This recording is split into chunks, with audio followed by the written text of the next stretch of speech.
aquí para hablar del país, de su país, de nuestro país.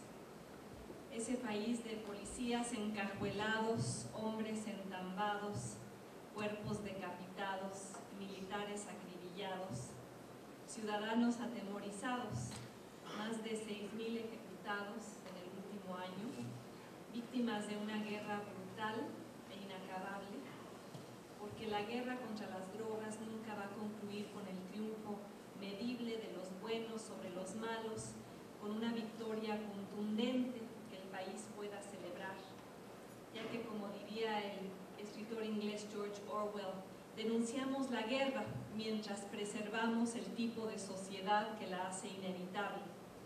México, el país donde la expansión del narcotráfico es un síntoma más de lo que no funciona, donde se atacan los efectos pero no las causas, donde muchos critican la violencia que el narcotráfico produce, pero pocos hablan de la estructura económica, política, social que lo hace posible.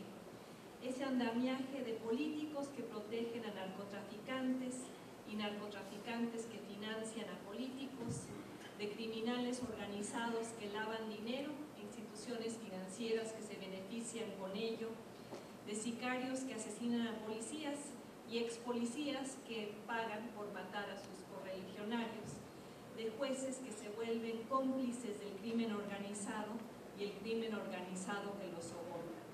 Hoy el Estado mexicano ha sido infiltrado por las fuerzas que dice combatir.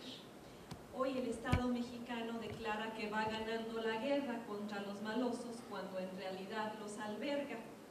¿Dónde están los gobernadores enjuiciados, los presidentes municipales castigados, los senadores encarcelados, los militares acusados? La guerra contra el narcotráfico en México es una de simetrías y mimetismos y complicidades.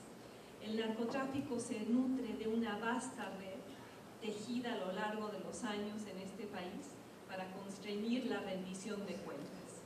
El narcotráfico vive de la corrupción compartida, del Estado de Derecho intermitente, de la incapacidad de la clase política para hablar y actuar honestamente. Y nos dicen que los operativos están dando resultados, que la multiplicación en las muertes es evidencia de mano firme y no de mano ineficaz. Pero todos cerramos los ojos ante fuerzas sociales y económicas demasiado arraigadas para ser combatidas tan solo con más armas, con más balas, con más policías, con más sangre en el suelo, con más soluciones simplistas a problemas complejos, ignorando los problemas estructurales de un país con una subclase permanente de 40 millones de pobres, con un sistema policíaco disfuncional, con una corrupción que por conveniencia política nadie en realidad quiere combatir a fondo, con un sistema educativo demasiado maltrecho como para asegurar la movilidad social, y por ello la economía ilegítima del narcotráfico se vuelve la única solución para tantos mexicanos.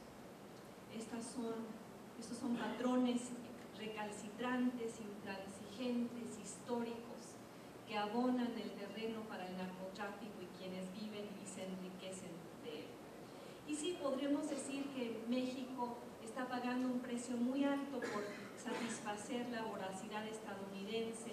Podemos culpar a nuestros vecinos, pero también debemos admitir que somos responsables de nuestra propia incapacidad para hacer del Estado de Derecho una realidad y no una simple aspiración retórica de todos los políticos, de nuestra propia incapacidad para construir un país incluyente, próspero, en el cual sus ciudadanos tienen empleos bien remunerados y no siembran o transportan en errantes.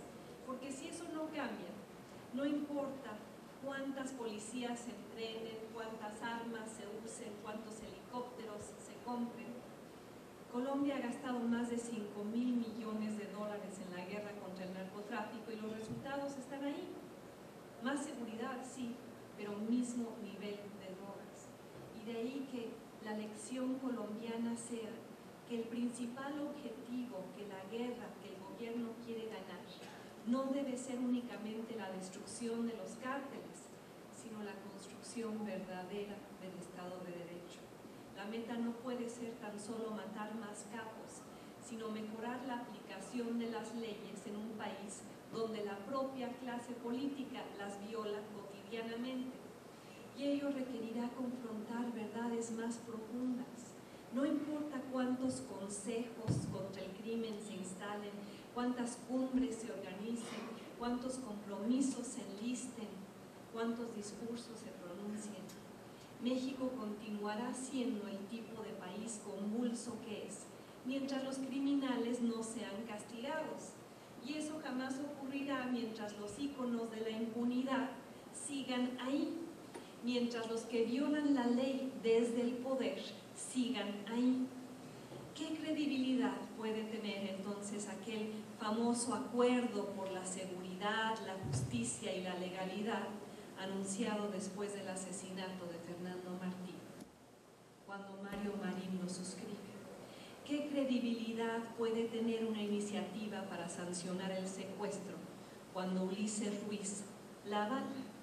¿Qué credibilidad puede tener un esfuerzo por fomentar la transparencia cuando Carlos Romero de Champs lo firma? ¿Qué posibilidad de éxito puede tener esta cruzada contra el crimen, enarbolada por quienes lo han perpetuado? El presidente nos dice: la raíz de todo es la impunidad, y tiene razón, pero el problema es que el propio presidente y otros miembros de la clase política se refieren a la impunidad como si no hubieran contribuido a institucionalizarla, como si la impunidad fuera un fenómeno desvinculado de su propia actuación, como si la culpa fuera tan solo, porque se nos dice con mucha frecuencia, de ciudadanos apáticos y una sociedad que ha perdido los valores, como si la impunidad no hubiera sido fomentada por gobernadores venales y líderes sindicales corruptos y presidentes acomodaticios, como si ellos no hubieran hecho de la impunidad una condición sine qua non del sistema político.